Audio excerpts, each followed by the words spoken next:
Yeah, because it's accepting that like she's getting a little bit more exposed. She's gonna have a whole new group of people who are impacting her life, and eventually they're gonna overpower our impact. Not if we homeschool. They won't overpower, but they will have a lot of influence. Yeah. Eventually, like when she's 16, I don't think my impact or on like her fashion will be as equal to. You're not going to be a cool mom. I'm going to be the cool mom. I'm not like regular moms. I'm a cool mom. So her and I are going to be. We'll make fun of you. That's your plan. Together, yeah. That's your plan. When she's coming to you, yelling about white supremacy. Yeah, absolutely. And I'll be like, absolutely. And let me tell you how your mother props up white supremacy by marrying a white man.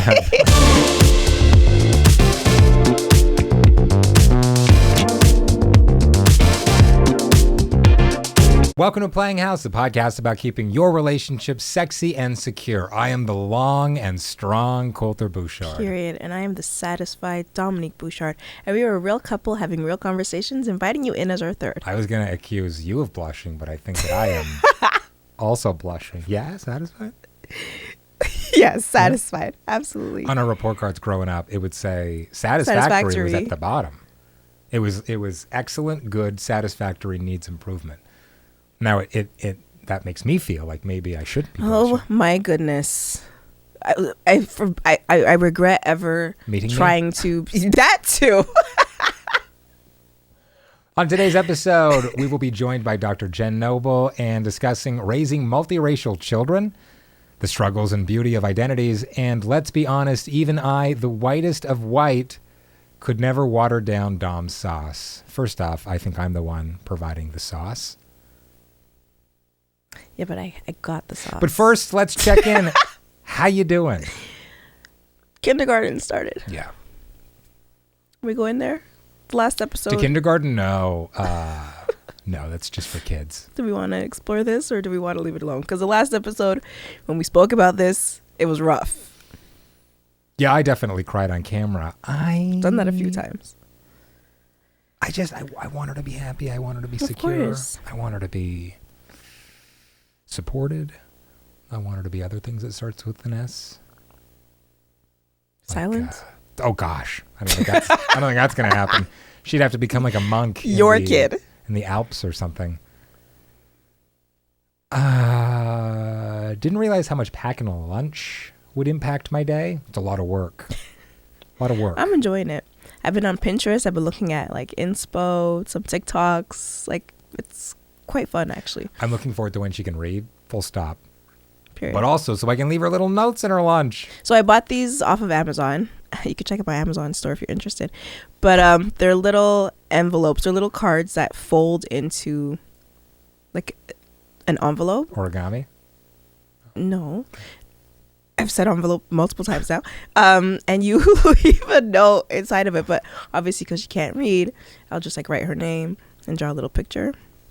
She can read her name and she can understand pictures. When do kids learn how to read? 8? 6? 20? 26? We'll learn eventually. I think they how to start. Read? Yes, hopefully. I think they start in like first grade. By second grade, I knew how to spell question, and that was a big deal for me. That was like a long word. Wow. So. Still? You're like, now still is a long word. We also have the trip to Turkey coming up, and that's looking forward to new year, new hairline. New year, a hairline. Is it time for me to talk about my thing soon? No. Oh my God. Once we're back. Come on. Fine. What are we doing here? We scheduled it to be like a couple of weeks after she started school. Yeah. Because we wanted to make sure that we were like there for the transition's hard enough. Yeah, and then she's like staying with my parents, which is going to be the best. She's going to have the best she time. loves that. But also, like, for my parents' sake, I want to make sure that we're setting them up for success. Yeah, that she's used to school drop-offs. Yeah. She's used to, like, I'm not going home at lunchtime. Like, she knows what's happening. But 8:15 to 3 o'clock? We're still talking about that, eh? What the hell? Why wouldn't it be a full work day? How are parents supposed to? You libs. No, you but just like, want everyone to pay for it. How have parents done this? Because I haven't found after school care because there are 5-year waiting lists that I can't get on. It's just relying on the labor of women historically. Because you'd have parent home, right? And it would be the woman. I guess. You were going to say something. I was gonna say you're welcome. I don't want to have to Especially rely as a on black your labor. woman. Oh yeah, but like historically. Yeah, let's see if your Thank you for being black. forefathers Thank you will for say being a that. woman. You're welcome. Thank you for your service. Ain't no service. Ought to be some servicing after this. Is that Peter giggling behind the damn Yeah. camera? I hear him once in a while, and he's just like, Oh my god. love a giggling kid. Okay. You know? love a giggling kid. He's our audience. Yeah. Okay, so kindergarten, Turkey, there's a lot going on in our There's lives. a lot going on. So like September, huge transitions, travel month. You're going to be, after we're back, you know, try to take it slow so that you can recover from your transplant. I have so much video editing to do when I'm back. So I guess it's taking it slow in that you're in a chair. Yeah. And then guess. October, I have my own thing going on. Yeah. Plus we have like a lot of work to do then too. And then I'm going to be doing my own Incapacitated. rest. Incapacitated is wild. Big time. Can I just say, Oh boy. for all of the haters and losers who, because it's been just over, I think yesterday was 6 months. I was talking to Peter about this. I think it's been 6 months since I've been doing this full time. Already. Yeah. I think it's hilarious because when you quit, there was an article that went out and they're like, Kolter Bouchard, radio host, is leaving to be a full-time content creator, whatever that means. And just like, if you didn't know what it meant, why did you cover this? No. That was somebody on a forum. No, it was an Commented about official. that. No, it was in the official article. Listen, I get notifications whenever you're mentioned in the news. Okay, It was Google a broadcast alerts. dialogue. I'm looking it up right now. There were comments, sure, but there was an actual article that announced you're leaving, and within the article it said to become a full-time content creator, whatever that means. He's scrolling through his phone. For all those watching or listening online and cannot see, can we look this up later? No. Dear, Keep talking.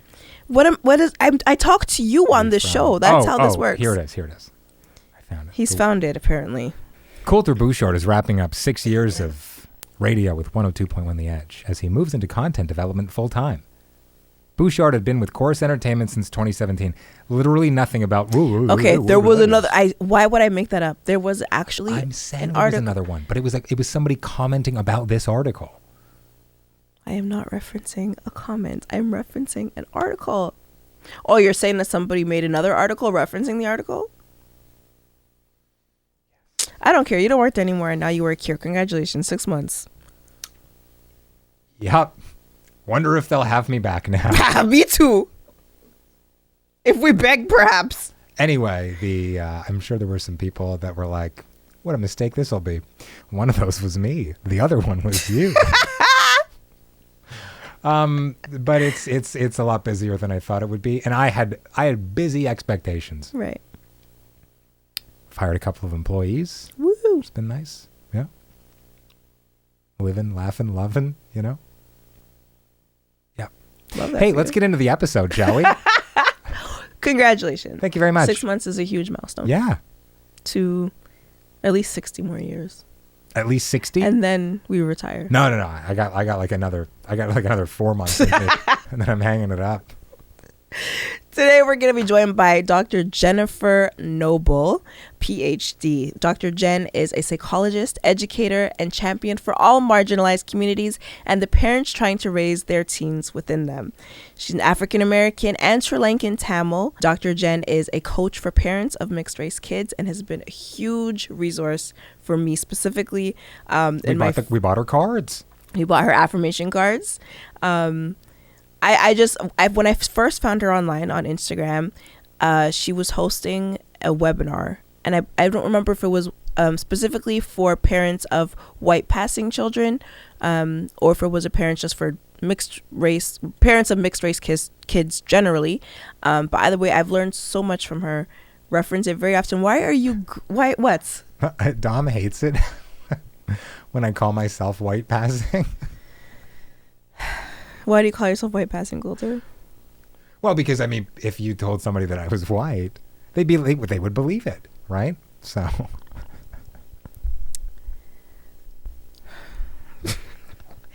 Dr. Jennifer Noble. No. just go. Just flow to the interview. Just go. Just go. Are you proud of yourself? I mean, I would say largely yes. 4 more months of this. So we've spoken quite a bit about some of our fears of becoming parents on this show before. And I'm wondering, as a coach to parents of mixed race kids, what has been some of the like patterns that you've seen in terms of parents feeling the same thing? Parents feeling worried, or the fears that parents have? Absolutely. Yeah, I mean, I think it's really the unknown, right? I feel like a lot of parents are just like, what exactly are we facing here? I feel like a lot of couples that are interracial, you know, they get together and they're like, it's all love. It's going to be great. Oh my God, we're having a baby. And then they're like, oh, wait, we didn't, hold on. You know, what does this mean? Wait, what's our kid going to look like? And then what do we do about this or that? And how are we going to pass on all of these things? So it's usually like a lot of the unknowns. And so it's either a long list of questions or one big, what do I do? You know, or what am I going to do? Right. Absolutely. And so have you found that it's similar for kids who are like, is it a similar experience for, no, I guess the question is, what is the experience for kids? Have you seen a pattern in terms of what mixed race kids have experienced? I mean, I think the most general pattern I can share here, I mean, because every family is different and different things can happen as far as like parents and family configuration and, you know, just life. But to me, the most basic thing that I think is shared for all kids is that at home, when they were young, they knew what they were. They knew they were mixed. They knew who their parents were, that kind of thing. Like majority. There's still some, believe it or not, there are still some mixed race kids where their parents are just not telling them their background. But for the majority, the kid is like sort withholding of it, like it's some sort of like a trade secret. Yeah, I mean, especially in families where it's sort of, again, like the couple may have split up, and so the parent might be like, you know what, it's just easier if I just raise you with the new partner that I have, and we'll just not tell you whatever you need to know. And the kid's like, how come I'm this? How come I'm like tan? Or why do I look different? And the parent's like, don't worry about it. I don't know, you're Italian. We have Italian back in the day. Just, you know. What a lot of Italians say. They're like, no, maybe when some Italian people say, I'm not white, I'm Italian, they actually mean something by it. No, actually, there's a whole history about that for sure. Like the Moors and all that kind of stuff. But I mean, but in real life, like there's just a lot of documentaries out there of the one, you know, mixed race. Most of the time, it's black, white background that makes a documentary of my parents never told me I was. Wow. Yeah. But apart from that, the more general experience is that a kid knows exactly who they are and they're fine with it. And it's like nothing. It's like, okay, this is just my family, like anybody's family. And only when they start to come up against outsiders, whether it's their peers or other family, do they have that moment of like, oh, wait, what? Are you saying we're not normal? Or wait, you're saying I can't be who I always have known myself to be? And that's where we can see that beginning of like, oh, okay, hold on, I got to figure something out. So do you think people are generally speaking, couples, mixed race couples, are like okay with this? Like interracial couples are doing a good job, but it's more like, how do you handle the quote unquote outsiders? Like when you send your child into the world, you know, it might be copacetic at home, but like, how are you dealing with strangers? How are you dealing with, you know, like our kids starting kindergarten? How do you deal with like, you know, the school? How do you deal with the administrators? How do you deal with the teacher? How do they deal with their friends? Yeah, I do think those are big pieces of the puzzle that definitely most couples or most parents struggle with. I think it's really a minority of interracial couples that are like, we're ready for all of it. And unfortunately, I would say that I don't think that the majority of interracial couples are just fine with, you know, at home with their kid and they're talking about the things. A lot of times the parents are like, you're just a kid and we're just gonna do kiddie things, and only when, again, it's usually an outsider thing that makes the parent say, oh, do I need to think about something here, and do I need to talk about something? And even then, there are still some parents that refuse to kind of face that and will say, just ignore them, and don't worry about it. Oh, we're all human. We're all part of the human race. Just, that's it. And then the kid is like, I feel like I need more information. So I hesitate to say that, but I don't mean it in a super negative way. I just think a lot of parents are like, they just, I guess my common phrase is, you don't know what you don't know. Right. And so I just think there are so many couples that are like, we didn't know. And it's like, yeah, you wouldn't know because you didn't grow up like this and you didn't read about it, and who would have told you? So how would you know until you had to face it, and then you had to scramble and find some information. And so, like, what is that information? Like, when couples are saying, we want to know better so we can do better, like, what are those resources you're giving them? What are sources of information that you're like, at a very bare minimum, you should be starting here? I mean, at the very bare minimum, to me, I always lean towards the books, and I don't know if that's too nerdy of an answer. No, books have been super helpful for me. I mean, I could name a couple, but I'd love to hear like if you're recommending a couple of books to a couple, what are the titles? Yeah, so what I was going to say is there's two levels of the book. So my first inkling is to recommend like the more adult focused books, which would be, for example, a good one, a nice overview one that kind of includes everything, but it's for adults, so you got to have a higher reading level.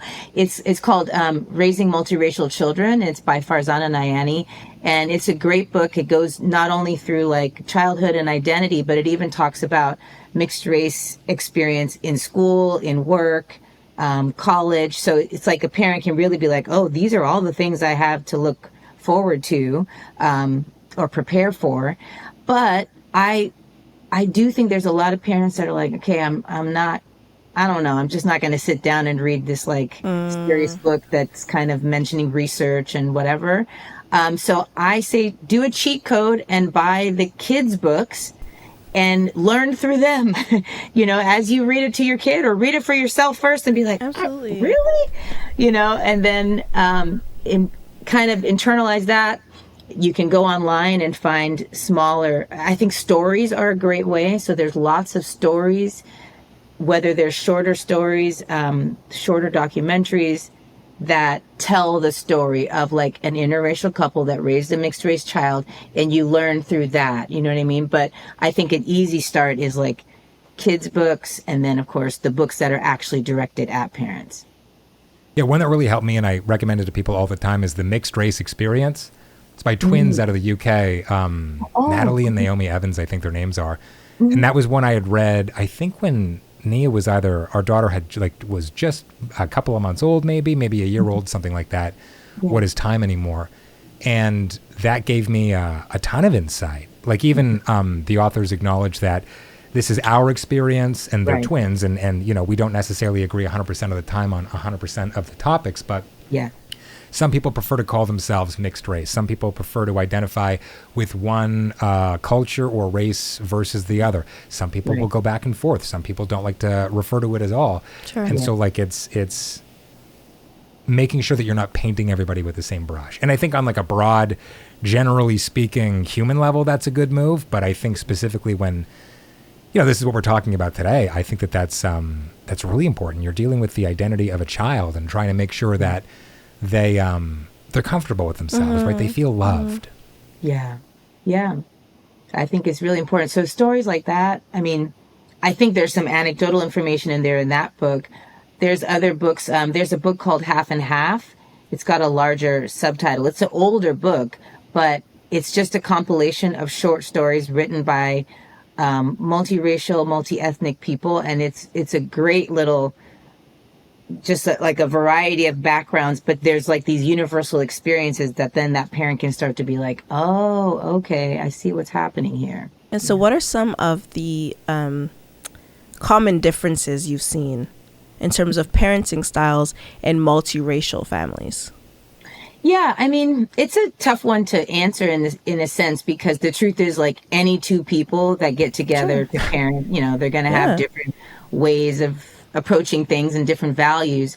But I do think that two big things that stand out, at least for mixed race children, the parents of those folks, there's often a tie to like a particular culture. And so if we're kind of looking at cultures that are outside, like non-Western cultures versus a Western culture, if those are the combos that are coming together, and then even within certain cultures outside of the Western kind of nations, you see some big differences in discipline, like value of it, how it's done, what's okay, what's not okay. Certainly, you can find lots of immigrant parents that are like, what do you mean? This is how we discipline. This is how we correct behavior. Yeah. And there can be a big, big disconnect there between the two groups if they both didn't have the same experience. So I really think talking a lot about, and it's not even just like physical discipline and the whole argument about spanking, but sometimes just the firmness and the limit setting.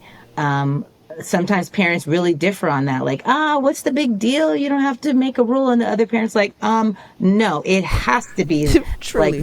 Like that was a conversation we had in the beginning. I was like, no spanking, no corporal punishment whatsoever. I make it sound like I've shifted on that, but now I'm like, whatever. A couple of spanks, who cares?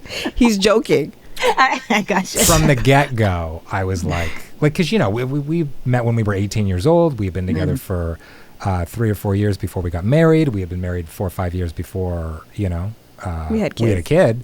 And so, like, I think it's important to have these conversations in general. But also, I love that you brought up the different cultural backgrounds, because there was no spanking growing up in my house.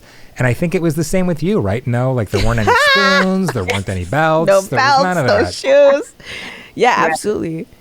Right. I mean, if you think about it, if you extrapolate it, like, let's just say, Dom, you grew up with no, corporal punishment whatsoever. I get the joke in here, but you may have grandparents involved with their grandchild, and then there becomes even a bigger argument because the grandparents like, no, come here, I gotta, correct you, and now you're dealing with the second thing, which I think is really big, is like different cultural values of respecting elders and how that looks. It could be something as simple as, how do you refer to your aunts and uncles, like certain names that you might use. And one side of the family is like, it's okay, their name is Tina, just call them Tina, and they're your aunt. And then the other side of the family is like, excuse me? What? Like, we're not going to be, you will never call your aunt by her first name, And so those kind of things also, they can be really macro, but they can show up in really micro ways. So then, that kind of gets at like the hierarchy of the child. How much voice does the child have? How much choice do they have? So it sounds minor, but they can, make some real big differences. So I think those are really, at least in my work, those are often the disagreements that parents have, where one is like, I just don't think we have to do this, this, and this. And the other parent is like, I don't know where you got that from, Sure. So, do you find yourself playing referee a lot? Like, how do you mitigate the conflict between couples? How do you ever have to say, like, you can't beat your kid, so whichever how do you navigate like, that? One of the partners is like, yeah, like, I really want to spank my kid. You have to be like, I'm going to call the cops. We're not going to be doing that. I mean, if they're actually my clients in a therapy setting, then they would know that already. And that, yes, we would make it clear. I mean, no, I'm not calling the cops, but it would be very clear, like, okay, this really is not acceptable, and here's why, and we could talk about it. But it's really more of a discussion of discipline. That's really what that boils down to, because a parent that grew up understanding that spanking is the way to discipline, when you tell them you can't spank, what they hear is, so I can't discipline my kid. Right. Now they're just going to run free. You just want my kid to be wild. And it's like, no, let me help you understand all the other ways that exist to teach your child the way you want them to behave. Because it's really about, teaching them behaviors you want to see and what you don't want to see. And once they understand that, they can move to other, avenues. But to your point of like the disagreement, it's not that I referee, but I do try to help them find common ground. And what I think works for a lot of couples is kind of like, who cares more? You know, who cares about this thing more? Like a little bit like, you know, choose your battles. You know what I mean? Right. It's kind of like, okay, if one parent is like, you will call your older sister, you know, like depending on the language usage, Right. like you will call them that, and the other parent's like, why? This doesn't make any sense. I don't really care about this. I never called my older siblings, you know, any special names.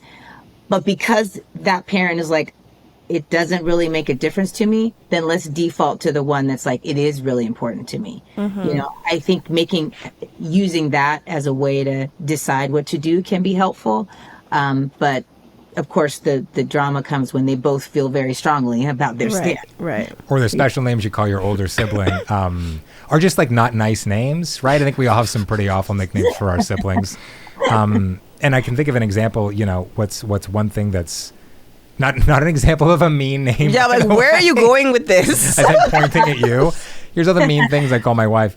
You know, something that going into raising a human being, like it's really important for Dominique, for instance, that our daughter was baptized or christened, whereas I'm atheist. I'm not well, it's redundant to say I don't practice any religion. Okay. That wasn't as important to me. It was more important to Dominique that our child be baptized or christened than it was to me that our child not be baptized or christened. So right. You know, that's it right there. Happy to cede ground on that one. Sure. But like, how do you encourage couples to like find that common ground when it comes to like these sorts of values, whether it be values in like in this case or like culturally? Yeah, I mean, the easy answer, of course, is like communication. You have to sit down and talk about it. I think a lot of couples feel like, no, it's fine, we'll just figure it out. And oh no, they know where I stand or something. Yeah, don't assume, don't not talk about it. Really get practical as if you were planning a family vacation, like plan how you're going to parent. And if you can't seem to do it, that's when I, of course, I mean, especially in my world, I'm going to say find a facilitator. Find a, you know, there are couples therapists that can help you talk about these things. So yeah, it's really just concretely, matter-of-factly talking it out. Like, how do you feel about this? You know, how do you feel about, I don't know, sugar for breakfast, you know, that like little things like that. So for me, yes. For my child, no. Yeah. I had one of those little I got them from Costco, those little ice cream balls that are covered in cookie dough. Yeah. What is that? Terrible parenting if you give one to a child, but for I definitely breakfast? I had one with my coffee this morning. I want to talk about just really quickly the white fragility of it all. And you know, when you have a multiracial family come in, you have a mixed race couple come in, if there's a white person in the room, do they ever feel like they're being ganged up on? And if that's the case, I'm trying not to use like antagonistic language, but how do you get them to like calm down a little bit and go like, this isn't all about you, and also like this isn't like, how do you I guess not make that person feel comfortable, but demonstrate to that person that this is like it's a safe space, right? Yeah. Yeah, no, I totally get what you're saying. I mean, I think if this is a couple where one of the partners is white, there can be some defensiveness that comes up. You know, I'll give you a quick example. I worked with a couple where the father is he's white, identifies as white, right? So we're having this discussion. He's just like, I just don't see the big deal. You know, my kids are my kids. Like, I didn't have to, you know, worry about these kinds of things and just let them be kids and that kind of stance. And the mom, who is a woman of color, I'll just say that broadly so that we can kind of keep it neutral. But she was just like, no, it matters a lot. It mattered to me growing up. And like now my kid does, you know, has some features that other people are going to sort of say, hey, wait a minute. So that means it's going to matter to them too. So this father was very kind of resistant, like, nah, it's not a big deal. Teach him how to be a hard worker, you know, the classic stuff, right? So there's no need to argue. It was about discussing, like, how does this apply to you? So sure enough, I have like a worksheet that we did together. It's like this larger activity. So he did it and participated. And as I was talking with him about his own background, one of the things that we discovered is that he had a European immigrant parent who still spoke the language. Let's just say it's France. Okay. So he had a French parent who still spoke French, cooked French foods, all this kind of stuff. And he realized as a child, actually, I think both of his parents were, he spoke French growing up, but kind of lost it over, growing up and playing with kids and just being an American. And so when I kind of connected him to that, like your own identity and the own process of like, why did you stop speaking French? And, oh, you were bullied because, oh, interesting. So, right. This kind of thing where he was like, oh, I never really thought about that. And I'm like, now you have something to contribute here. Instead of saying it doesn't matter, it does matter to you. You did have a stronger connection to something. Why did you lose it? How can you reconnect to it? And then sooner, before you know it, this father was like, oh yeah, I want to be able to teach my kids some French. I still remember this. And oh, every Christmas we used to eat that, this kind of thing. So I think there's a way without fighting, you connect the parent personally to their own racial identity and their own racial experience. At least in the U.S., the longer you kind of live as white in the U.S., the more you are disconnected from your own cultural connections. And so it's really, there's just a lot of research. It's not just me. There's a lot of research on white racial identity development. And some of it is just recognizing you also have a racial background, an ethnic background, a cultural background that you can pass on, and it does matter. So, yeah, I guess I'm saying that defensiveness sometimes comes from this parent saying, it doesn't matter to me, it just matters to you because I don't have one, until you show them, no, you also have one. And they're like, oh, I never thought, Like it needs to be personalized in order for empathy to be possible almost. Yeah, that's for anything, right? Yeah, of course. Totally. Of course. How old were you when you got diagnosed with ADHD? I'm 33. I was 32. Okay. So that long ago, eh? Pretty recent. And it was a fun little journey. Okay. What did it include? A friend who also got diagnosed for ADHD telling me about her diagnosis. And then when I went, hey, a lot of those things sound like me. She said, that's why I'm bringing it up. You should get tested. And then I did. And I have it. Okay. Yeah. All right. Fun stuff, hey? Definitely. Did you know that rhodiola rosea did some studies recently? Yeah? Absolutely. To see mental performance impacts of rhodiola rosea. And what did everybody determine? Did they say, this is really bad for ADHD and mental fatigue and clarity? Did they say this sucks? You shouldn't use this? What did they say? You said you have ADHD?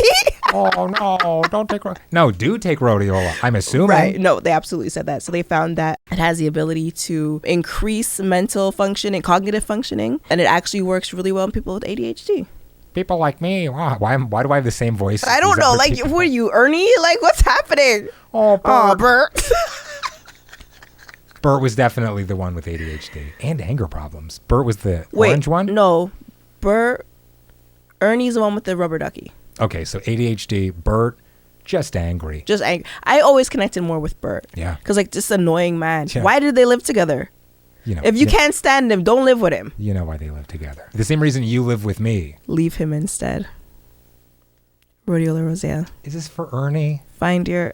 Leave people with ADHD? I didn't say just because I have ADHD. I said because he's him. Leave him, sis. Fix your life. Rhodiola rosea. And if you have ADHD or mental fatigue or clarity issues, you may consider Alaska rhodiola. Listen, we're back to school. We need the full functioning of our brains. We need full focus. Okay? Whether we're in school or not, it's a new season, sis. Get a new man. He's finally there with me. Leave him.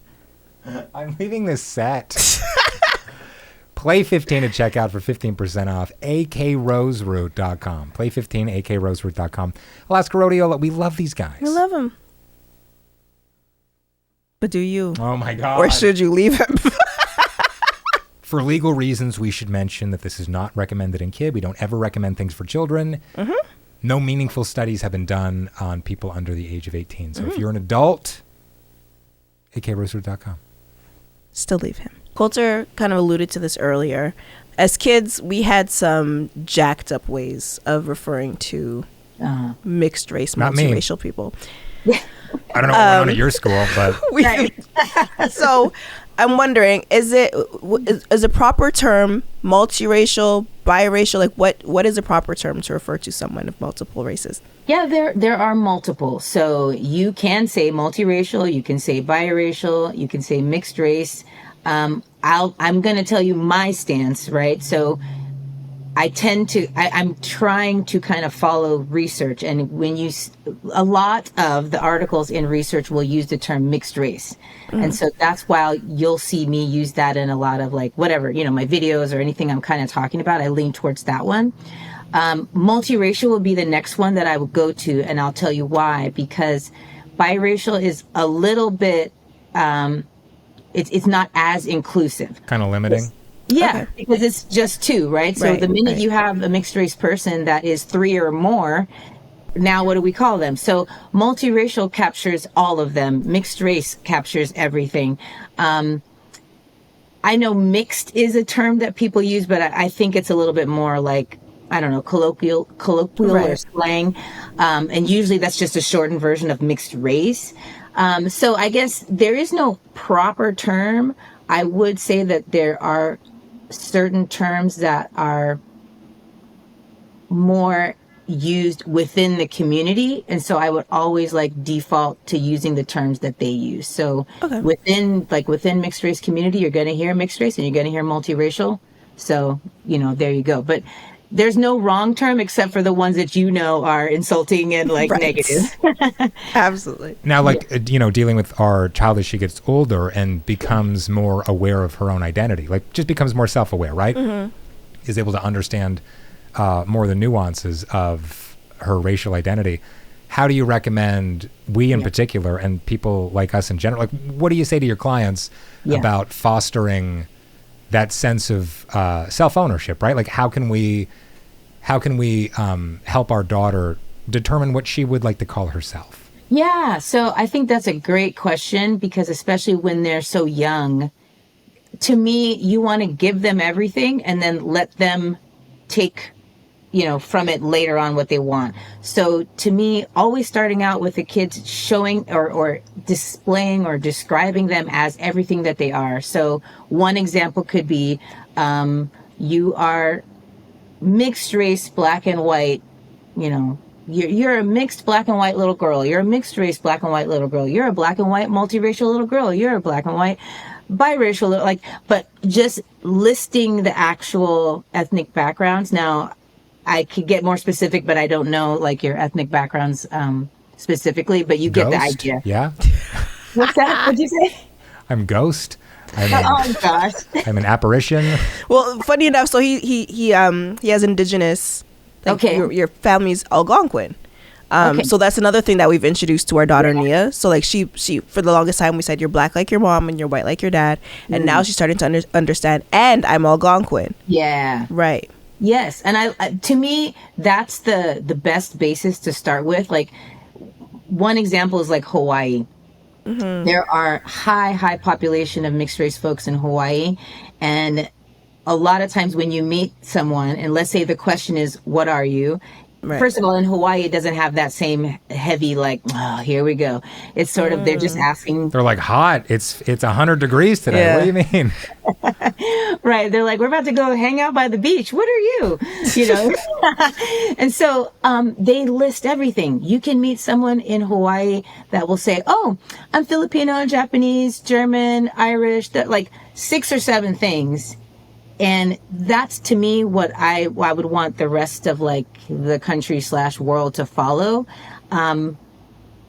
because it's like a resistance to fit into one box. Okay, but which one are you? If I listed 7, you're probably going to leave me alone. You know what I mean? So I think if you as parents start your daughter off like you're Algonquin, this, and this, and she gets to understand that, internalize it or digest it. It's okay if then when she turns 13 or something, she's like, yeah, because I'm black and they're treating me this way. You guys can be like, wait, okay, we know but now we know you've made a choice. Now we know you're feeling something stronger, and we can follow that. But you knew for a long time. You were able to say it with us, so we know you know. You know what I mean? Right. And I'm so glad you mentioned that, because like one of the first pieces of content that I found of yours was, I think it was promoting like a webinar, and it was specifically speaking about the fact that mixed race children can often change how they identify throughout their lives. Right. And so I learned so much from that. Like this, I think it was like a 30-second reel, but I'm hoping that you can like explain that a little bit more. Yeah, I mean, honestly, we all do it. It's sometimes, at least from my world, I'm always like fascinated by how society sometimes reacts to the things they think mixed race people do. And I'm like, we all do this, right? Like we all have IBS once in a while, and it's always debilitating. No, but what do you mean? Because I'm so interested. Because like, what do you mean we all like change how we identify? We all change how we identify. So this is like documented in all of the research on identity development. No matter who you are, you have had to grow and develop how you see yourself over time. The way you see yourself today is not the same way you saw yourself at 4 years old. Sure. It's just the part of like, as you understand more about the world, you understand more about yourself, and then that shifts how you see yourself. So it applies in gender, it applies in religion. I mean, I'm sure on some level you can meet someone who is religious at 8 years old. They might be like, yes, oh my gosh. And then when they get to 42, they're like, you know what? I thought about it, and actually I don't agree with these things, and I don't see myself that way anymore. So there is no reason why it wouldn't apply to racial and ethnic groups as well. So we see monoracial ethnic groups doing the same thing, meaning there's so much research on like African American racial identity that when they are younger, they may view themselves a certain way, maybe not even racialized at all. They're like, yeah, I'm black, but like, that's not a thing. I don't really think about it that much. And then somewhere in adolescence, or sometimes something big happens and they're like, oh, I'm black. Right. What does that mean? What am I going to do now? Wait, I see the world differently, which means I see myself differently. You know what I mean? So mixed race people just have a complicated version of that, or a more complex version of that, where they are like I said, every mixed race kid knows they're mixed when they're a kid. Your little one knows. She's like, I know, I can sing a song about it, right? But little by little, she's going to encounter more things about the world and more messages. And then she's going to be like, oh, wait, so they're saying I can't do this. And they said I should be this. And okay, well, then, you know what? I see myself this way. Or they said, it's just like you start putting all that together. So we see that journey for mixed race people is the movement is the same, but I think because it's connected to different racial groups that everybody thinks should be so separate. Right. That's why we're like, oh, wait, last week you said this and now you're that, I love that. On the back of that, though, you said as kids grow from being little into adolescence and then into adults, it means not more or less, but it means something different, maybe. Do you think that differs based on the population of where you live, the population of where you are? Because, for instance, like when I started my career a decade ago, we moved to northern British Columbia. So like a very, very, very predominantly like 98% white area. Yeah. Okay. A kid growing up in that area, I would imagine, would have a very different experience in many different ways compared to, let's say, someone like our daughter, for instance. So like a black and white and Algonquin, who lives there versus growing up in Toronto or growing up in Los Angeles or like a larger, more diverse place. Like, how, in your experience, does that differ for people based on where they live, how old they are? How can two people who might look almost identical and come from very similar backgrounds have different experiences? Oh yeah, environment is such a huge influence, especially to your point of like how diverse it is. It makes a big difference, and I certainly think that it complicates the identity development for a mixed race kid. I mean, if I can, and if it's something within the family's ability, I'm always going to suggest to move to where there is a chance for the kid to see somebody that looks like them. You know, that's really it. And some parents, I mean, some families, I worked with one family, they were on the East Coast, and they realized after fighting with the school, and because this mom was like fighter, she's like, you're not going to tell anything to my kid, like you're gonna do this and you're gonna change your curriculum. You work for me. No, seriously. No, definitely. And it's like, you want a parent to be that much of an advocate, so it's awesome, but they also had to realize, you know what, are we going to fight this uphill battle like every single school year, or are we just going to move to an area where everybody's kind of gets it and they're kind of like, oh yeah, that's not a big deal to have your kid in our class, we're good. So they made a big decision, you know. So it really is important, and for no other reason than, like I said, a kid needs to be able to see themselves reflected somewhere, you know, somewhere. And if everywhere they go, they don't see it, it's kind of like, well, then something must be wrong with me. You know, I'm too different. So like as a parent, it's so hard not to like want to fight somebody when Don't we look at think me when about you say that. when we think about like even you describe me like Nia as a 4-year-old, she can sing about her identity, but in you know she's gonna start school and she's gonna like society's gonna rear its ugly face eventually, and it's like how do we prepare children for what I'm gonna say is the inevitable? As a Black woman, racism is inevitable. Well, I don't really think it's a bad deal. Why do we have to say everything's racist? How do we prepare our children for these things? Yeah, I mean, honestly, the way I always tell parents is like, you take the approach of you're giving them the inside scoop on the world. I think parents think that they understand the ugliness of the isms and all the like pain and death and like problems and violence that it causes. So they think that's what they're sharing with the kid. No, you just want to share with them like, look, come here. I want to tell you something. Like, here's an inside scoop on the way the world works. You don't know it yet, but because I'm your parent, I'm going to tell, like, they're not going to tell you. Like, every kid wants to be in on a secret. Right. And so you simplify it and say, did you know? Like, you're going to be so shocked. Like, other people don't like certain people. Like, that's the kind of approach that you want to take. So it's, you know, it's the kid trusts the parents already. Like, you are the answer to everything already. So if you were to say, trust me, they are going to say this about you, they're going to think this about you, you don't listen to them because they live in the world that is, you know, wrong, or, oh gosh, aren't they silly? They think that just because your skin looks like this or your hair looks like that you must be this, that, and the other. And you know, you get your kid on your side to be like, oh, they do? Yeah, that's crazy, right? That's ridiculous. And they wear red hats. Yeah.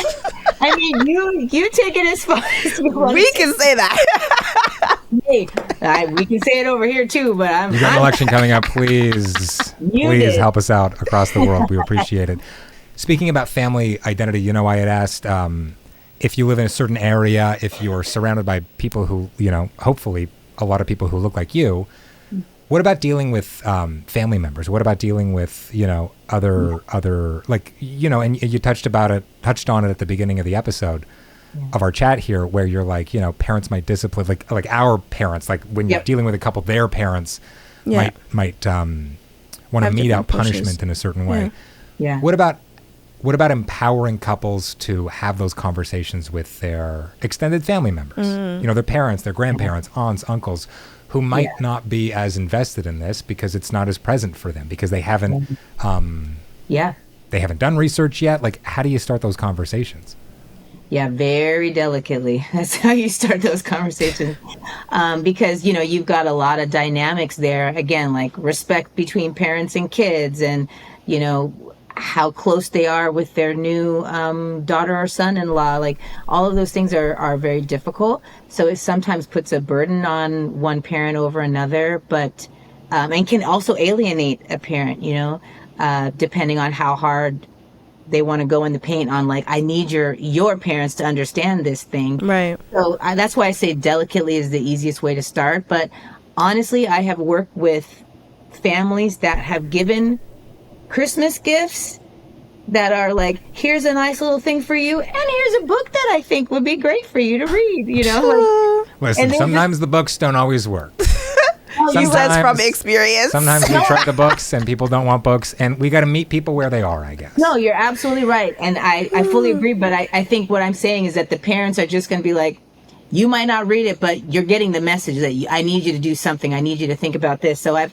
had books being given, little YouTube clips and videos like, hey, why don't you watch this? And da-da-da. Like the soft landing types of things. And then I've seen just bigger conversations that are really difficult to have. I've seen some families where they're just like, and we will not be visiting grandma anymore. You know, sometimes that's what it takes. Sometimes, right? Yeah, that goes beyond mixed race. That's life and values, and absolutely. And also like bad cooking, right? Yeah. Like, do we really want to go to like Aunt Edna's where we're gonna have it's in the shape of a fish and it's like a jelly 70s mold with hot dogs in it? So specific. Yeah.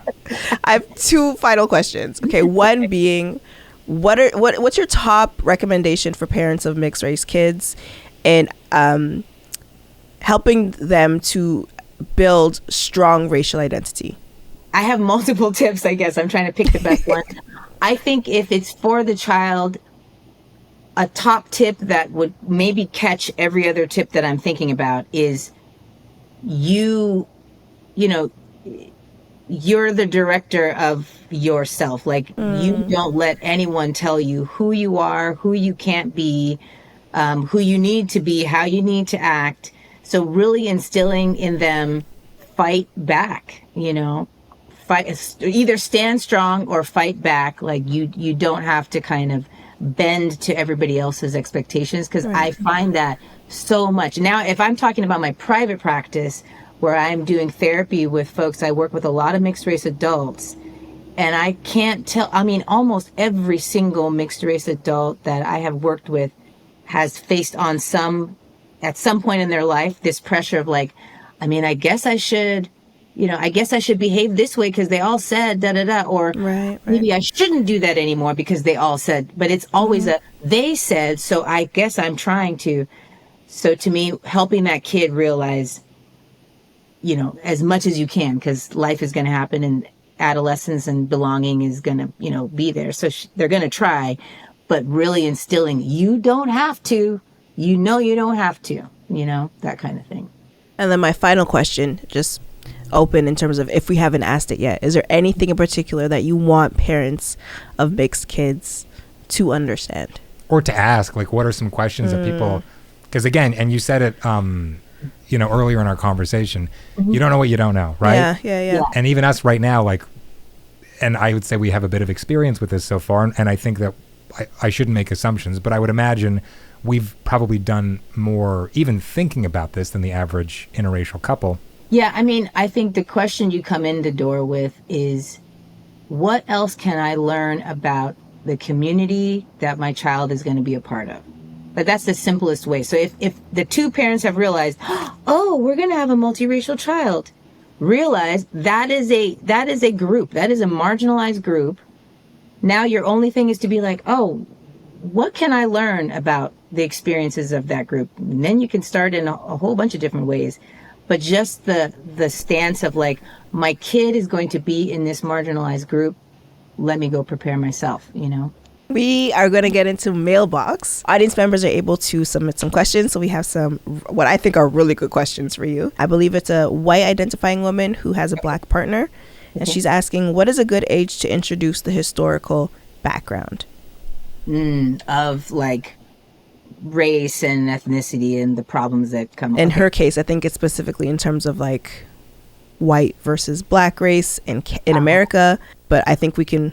The historical background of it's a big question. But if it's America, clear your month. Yeah. Mommy and daddy need to chat. Exactly. Especially if it's in the US, that is the question. Like, that's so much of that boils down to it. So when do you start, or what is a good age? Honestly, 3 years old, 4 years old. we have so much research that kids understand racial differences, or I should say, phenotype differences. The kid doesn't know that it's a racial group yet. But they know differences in like the way you look as in infancy. And they're able to feel, there's a joke out there, like one of these developmental psychologists that makes a joke that says babies are racist. And they're not, of course, but a baby that is exposed to a certain set of features more than any others, they get uncomfortable when they're around people with different features. So that's the joke, is like, see, they're racist. No, it's just they're comfortable with what they know. So you can start introducing these ideas as young as 3, because then kids, when they start interacting with other kids, they learn about racial stereotypes. They're getting exposed to some of those things. So you want to counterbalance it. So 3 years old is the easiest age to start, but you simplify it. You meet them at a 3-year-old age. And again, like I was saying earlier, the easiest way to do that is books. So I just grabbed a couple from my library that you can see, because it's called Our Skin, A First Conversation About Race. It's like a hard cover book, but it's so well done for a little kid. It's got like phrases like, this isn't true or fair at all, but it's a story that's been told for a long time. Every kid can understand that. Oh, so they've just been saying this negative thing about these groups. So I think that would be a great place for the mom to start. I have there's a bunch. There really are a lot of books out there that help explain race and racism, believe it or not. So it's more proof that you can start that young, Yep. So this is another one for your viewers to check out, The Skin You Live In. And the last one, which I love a lot, which is about a mixed race kid, is called Cake Mix. And it kind of introduces the term ethnicity, which I think is really cool. And again, it's like a little 5-year-old kid's like, ethnicity. Like, yes. And they love cake. Who doesn't? Adults, kids, everybody likes cake. Come on. Yeah. So, those are just a few. I have a whole list of books that I recommend to parents, but it really is not too young. I always say if your kid can talk, and 3-year-olds, they love talking. They talk nonstop about nothing. You can now have these conversations. Amazing. Okay, this question is very much in line with things we've been discussing throughout the episode. Okay. But they're specifically asking, how do you help a kid explore both identities? Yeah, okay. To me, I think the easiest answer there would just be cultural exposure.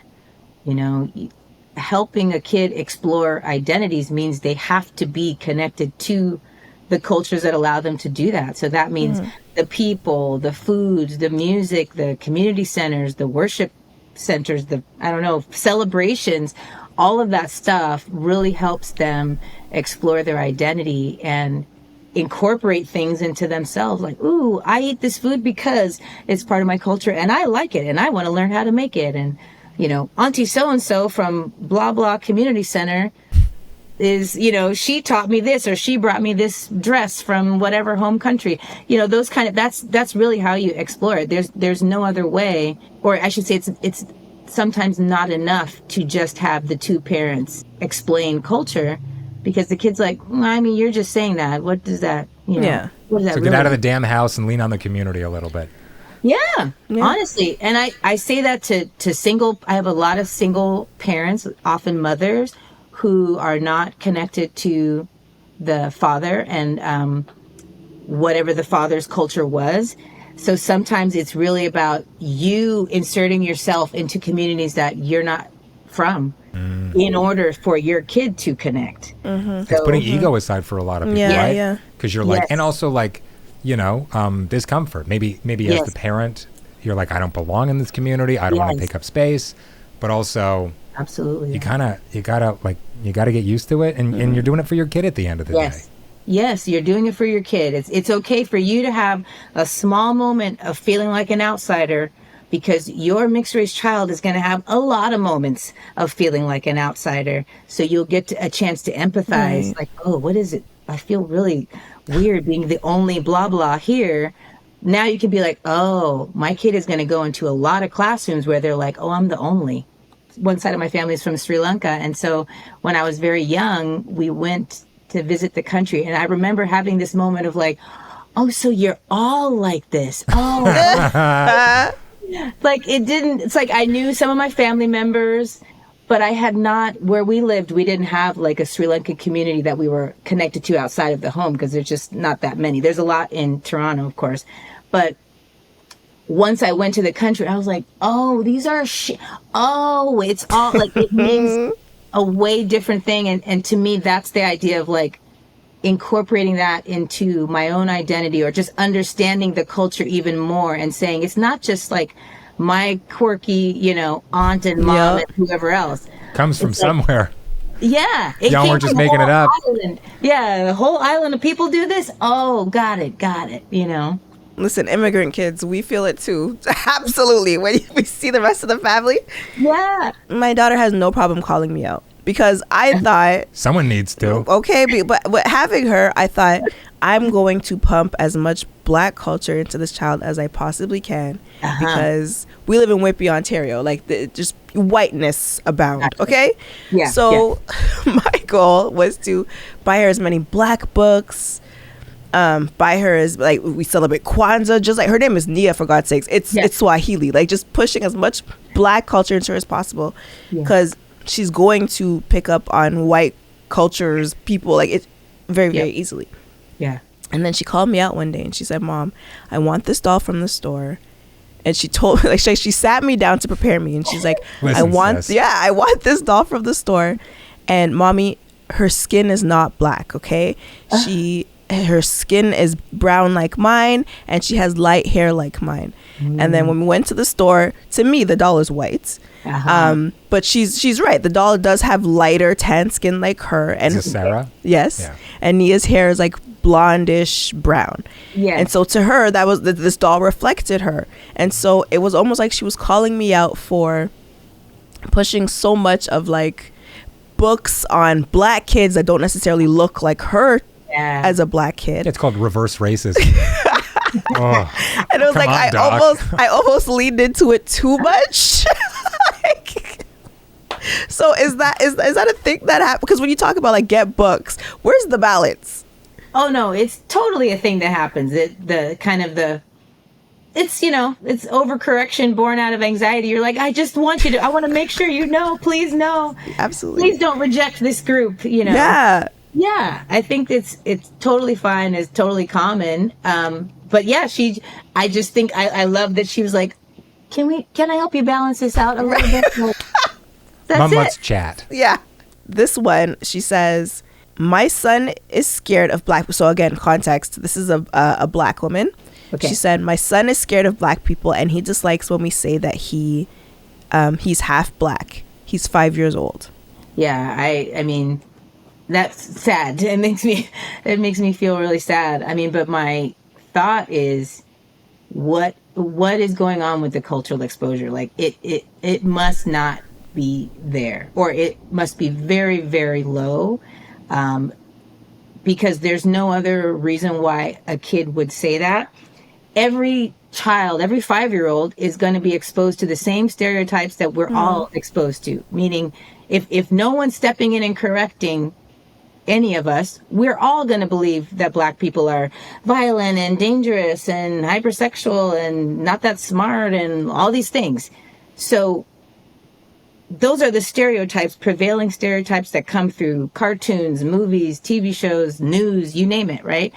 But the minute you meet real life Black people, you get a chance to be like, oh, hold on. Oh, so that's why I say there's something that must be missing for this 5-year-old, that he's not able to check his own fears and say, right. Oh, okay, that's not quite correct. Or, oh, Uncle so-and-so is really great. And, oh, I love all the elders at my church because da-da-da. Like, he doesn't have that. And it would be really important for the mom to kind of say, all right, if I'm seeing this, let me make sure my child has real life Black people to meet so that we can challenge this, And it really, I mean, there's bigger questions. It's like, is mom afraid of Black people too? Is she? It's Like, is that coming through in her behavior? yeah. And she's like not conscious of it. Yeah, I cannot, I cannot ignore that there are some folks out there.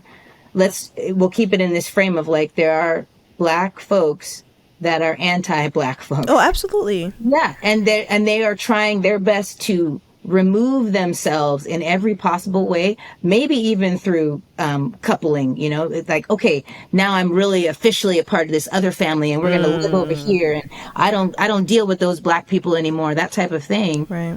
And then you run into this, and you're like, ooh, what have I done? Hold on. Yeah. So yeah. Does it ever worry you how people might not only, this question was specifically aimed at Kolter and I, but I would also love, of course, your opinion. Does it ever worry you how people might not only treat you, but your daughter? Yeah, I mean, she's so little and precious, and we mentioned this earlier. She's starting kindergarten, and like it's a time of transition, and I feel like I'm losing a little bit more of her to the world every day. And I know that that's not really true. But like, Isn't it? she's there's less that I'm going to be able to do as she grows up to protect her in the same way that I've been protecting her, which is you're 4 and you live in my house, and like we do everything to take care of you, right? Yeah. And as she gets older, I'm worried that in the same way that you had mentioned earlier, you need to course correct, you need to remind your child that people are going to say this, but it's not true. As she gets older and we're not spending as much time together because she's out with her friends and doing whatever, I'm going to have less opportunity to course correct. And as kids get older, generally speaking, you're less confident confiding in your parents for whatever reason. And there are many reasons, but I'm worried that the world is going to be the world to her, if that makes sense. Yeah. What about treatment of you? Are you worried about that? I got a pretty thick skin. The hate really fuels me, but it's I can take it. I've worked in media for 10 years, but I worry about my little girl, and I worry about my wife. You're 6. She's Dominique's 6 weeks younger than me, so you're kind of like my little girl as well. So. Yeah, 6 weeks. Woo, that's I know. Dating an older man. Sugar daddy out here. Yep. We won't mention that women mature 2 years faster than we. Yeah. Oh, I would assume it's quicker than that. 22 maybe. No, I think I totally understand what you're saying. Every parent feels like that of like, what are they gonna undo that I tried to instill, and the safety that I tried to give you? How is that going to be unraveled? I do think, I guess if I think about your daughter, I think you being prepared for the inevitable. Well, the inevitable being negative comments about whiteness to her, and then by default to you, because as a abstract concept, so much of like societal problems are like blamed on this, and so that means she's gonna feel tied, or she's gonna be viewed as tied to that somehow once they find out, oh, that's your dad. I didn't know you. And so then all that's gonna come out towards her. I mean, once she's in college, it might be, oh, that's your dad. Right. Relax. You wish. I mean, I'll be 90 by then. But What? No, I mean, it can happen younger. It can happen in high school, but I do think, I think that'll be something that she'll face. And I'll just being real with you, like, Please. I predict, like if this is like any other mixed race child with a white dad, at some point you'll get the brunt of it, because she will start to understand, oh, whiteness is like tied to all these negative things. So she might come home and be like, cause you're white and you don't get it and you're a racist and you're, I've worked with a lot of families, and specifically a father that is white, and he is a lover of the world and all world cultures, and like he is the least, whatever we want to call it. He's done so much of his own work, but he still had to face the day when his own mixed race daughter came home and, called him racist or said you're, all the different names that are out there. She threw them at him, and he had to be like, okay, we're doing this now. Like, well, dinner's at 7. Wow. Yeah, exactly. Like, luckily he's so, it just didn't phase him in that, like, it didn't phase him personally. So he kind of could laugh it off inside, but he still had to realize the reality of, like, what is she grappling with? Oh yeah, this larger thing that I also hate, which is the negative side of whiteness or whatever, white supremacy. To her, I am a representation of white supremacy right now. So how do I help her see that, like, the broader, again, white supremacy is bad. White people are not bad. Sure. And remember, you have a white parent. Like, right. A mixed race kid really has to navigate that. Like, wait, oh my gosh, if I hate white supremacy and then everybody's telling me all white people are bad, does that mean my parent is bad? And then, so you being prepared for that, I feel like it could still play out the same way in Canada, but might be slightly different. I think you all handle things a little bit differently here. I mean, there than in the U.S. Listen, we just got Chick-fil-A, so we're slowly becoming very similar. Yo, but no, I don't want that. No, stay Canada. But but no, seriously, I that's to me a thing that Nia will grapple with on her own. Is like, wait, what do I do? Like, I know my dad and I know his family, but what do I do with this whiteness thing? I don't like it. Maybe I want to reject it. And that's when we see a lot of mixed race kids just identifying with the group of color. Like, well, I'm just this, And so it brings up feelings for you. It's like, oh, you're just rejecting me and everything now? Like, so the more you're prepared to be like, let's really talk about it. Like, what are you really saying? Be real. Let's talk about it. Then you'll help her be like, oh, okay, it's all right. I can figure this out. But also putting ego aside, like we talked about earlier, right? Yeah. Like, it might be uncomfortable, and it like I said earlier, the hate only fuels me. Yeah. But it'll be uncomfortable, and like I'm entitled to a little bit of discomfort, to feeling a little uncomfortable once in a while, and ultimately it's through my actions and not just my words, to let her know that we are on the same team, right? And like everybody.